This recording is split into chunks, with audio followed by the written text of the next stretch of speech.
Doctor कशी आहे आता देवयानी? शी इज ऑल राईट ना. तसं काळजी करण्याचं काही कारण नाहीये. पण तिच्या जे पोटात दुखते ते थांबेल ना? असं अधूनमधून पोटात दुखणारच. त्यासाठी एवढं घाबरून जाण्याची गरज नाहीये. आणि हे 9 महिने खूप जोखमीचे आहेत. तेव्हा आपल्याला जपावं लागेल, खूप लक्ष द्यावं लागेल. सगळं काही नॉर्मल आहे, पण तरीही पुढे मागे काही रिस्क नको, म्हणून मला काही टेस्ट करणं महत्वाचं वाटतंय. येते मी. Okay, thank you doctor. चला साहेब. Any progress? No sir, not yet. पण मी लवकरच कन्व्हिन्स करीन तिला. Please believe me. लवकरच? तो दिवस कधी येणार आहे? अरे हा म्हणतात आता पहिली टर्म सुरू होईल. अमोल, असं तर नाही आहे ना की मी तुझ्यावर विश्वास टाकून मूर्खपणा केलाय? नाही नाही अंकल, अहो खरंच तसं नाही. अमोल, अजून इथेच आहेस? हो, अगं मी निघालो होतो, पण डॅड भेटले ना तुझे, म्हणून निघतोच आहे. Bye bye uncle. बाय. आपण आता डॉक्टरांचा सल्ला घेतोय, त्यांनी सांगितल्याप्रमाणे देवयानीची काळजी घेतोय. मग आता हे आश्रमात कशाला? नाही, आम्हाला माहिती होतं की तुम्ही हा प्रश्न आम्हाला विचारणार, पण आचार्यांचा सल्ला घेतला तर आपल्याला ते पुढे फायद्याचंही होईल ना. साईमा, तुमच्या कुठल्याच निर्णयाला आमचा विरोध नाही. तुम्हाला जसं वाटतं तसं आपण करूया. तुम्ही सांगा आपण कधी निघायचं, आपण निघूया. ठीक आहे. काय झालं? अमोलशी बोलणं झालं की नाही तुझं? म्हणजे केतकीचं मत काय? बोललो मी त्याच्याशी, पण अजूनही केतकी ऑस्ट्रेलियाला जाण्यासाठी तयार झालेली नाही. तुला वाटतंय का रे हा कन्व्हिन्स करू शकेल तिला? हे म्हणजे बघ, आपण त्याला पैसेही दिले, तर कदाचित आपलं काम करणारही नाही तो. त्यांनी फसवलं तर आपल्याला?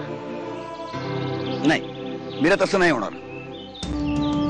अमोल हा सुसंस्कृत आणि मिडल क्लास फॅमिली मधला पोरगा आहे. अशी माणसं असतात ना, शब्दाला जास्त महत्व देतात पैशापेक्षा.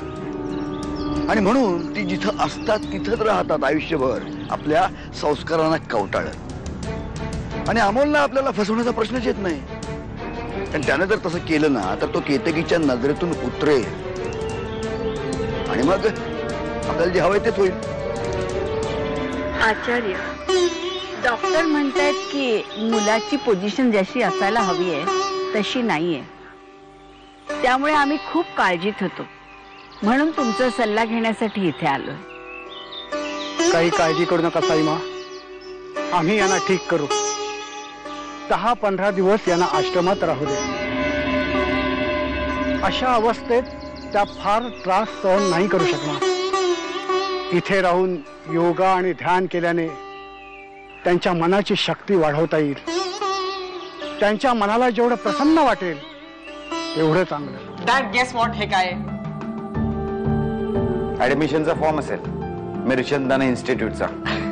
तुम्ही कसं ओळखलं? तुझ्या चेहऱ्यावरच लिहिलंय सगळं. झालं, आता तरी खुश आहेस ना तू? खूप खुश आहे. I am very happy. काय रे, कशाला ओढतोस एवढा? Thanks to Devtai. खरंच तिच्यामुळे शक्य झालं हे सगळं. आणि ऑफकोर्स केतकीच्या डॅडमुळे. अगं त्यांचं केवढं कॉन्ट्रीब्युशन आहे माझ्या लाईफ मध्ये. तुला भरपूर यश मिळावं, यापेक्षा आम्हाला काय हवंय दुसरं आणखी?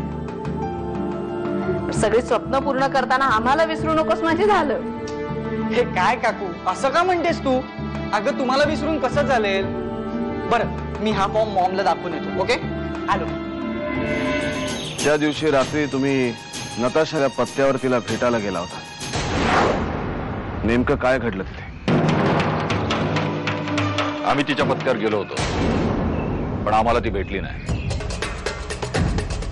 तुम्ही तिला जिवंत तर नाही सोडलं? तसं असेल तर तिचे आणि तुमचे अजूनही संबंध आहेत रणवीराचे. देवयानीवर तिने केलेला प्राणघातक हल्ला आम्ही विसरू शकलेलो नाही आहोत. यापुढे जर ती कधी आमच्या समोर आली तर आम्ही तिला जिवंत ठेवणार नाही. लक्षात ठेवा तुम्ही सुद्धा.